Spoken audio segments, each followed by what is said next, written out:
part of my paper stash smash, I wanted to use up a Doodlebug bunny hop collection that I had.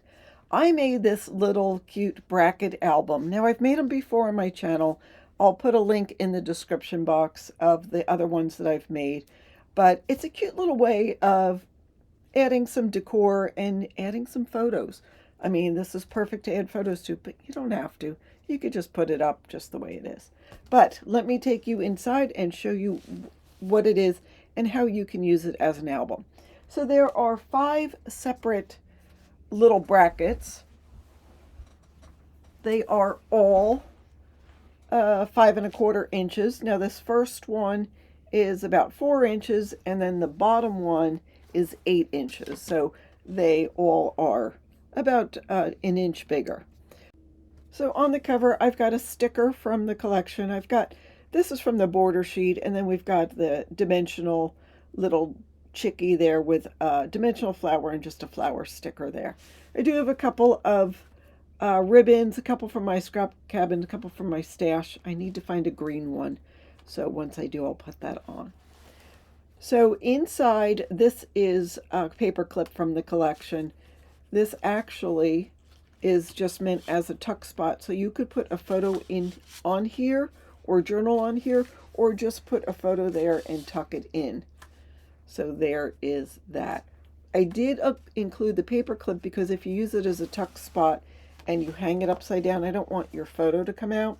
So I figured you could just sort of paper clip it so it would stay on the page.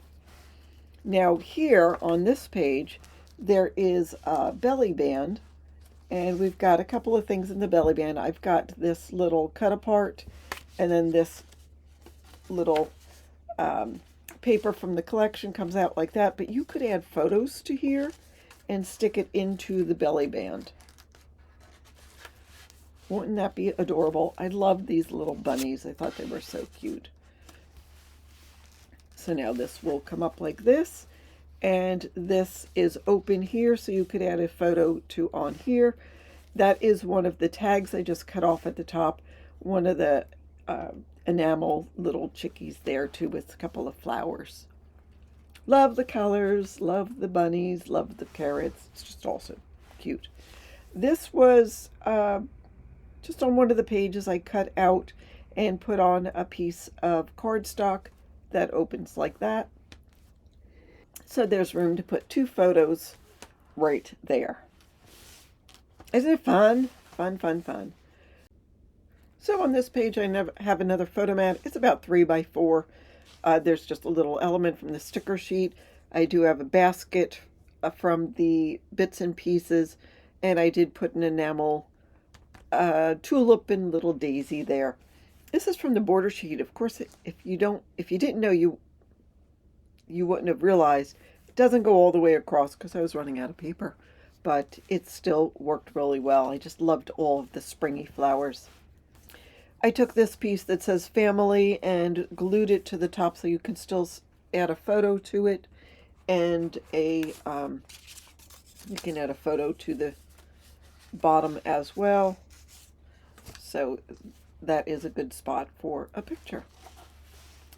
On this sheet, I've got sort of another belly band, a couple of elements here. This is a photo mat. You could add photos to the front, journal on the back.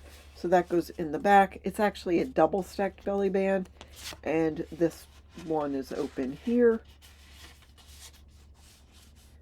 So that is, I have room for decorating eggs or hunting eggs or whatever you want to do with eggs. The chickies are adorable. And then here, this is for coloring eggs. This little guy is loose, so you can put them on your photos, add your photos there. Of course, it's open on the side and the bottom, so you can still add your little picture.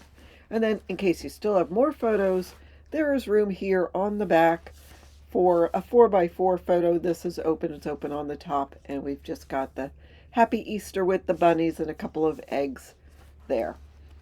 And then you could, if you wanted to hang it up, just tie a little string and hang it up, or just leave it on your coffee table and let everybody look at pictures from Easter's past. So that was using Doodlebug's Bunny Hop. I did pick that up from 3 Craft Chicks in Washington. They have tons of Doodlebug stuff, and it's adorable paper. That's what I have to show you. Another way of using some 12 by 12 paper. This is great once you've gotten to the end of it and you only have, bits and pieces. After I finished this project, I really only had tiny little pieces and I was done. So that's what I have to show you today. Thank you so much for watching and have a fabulous day.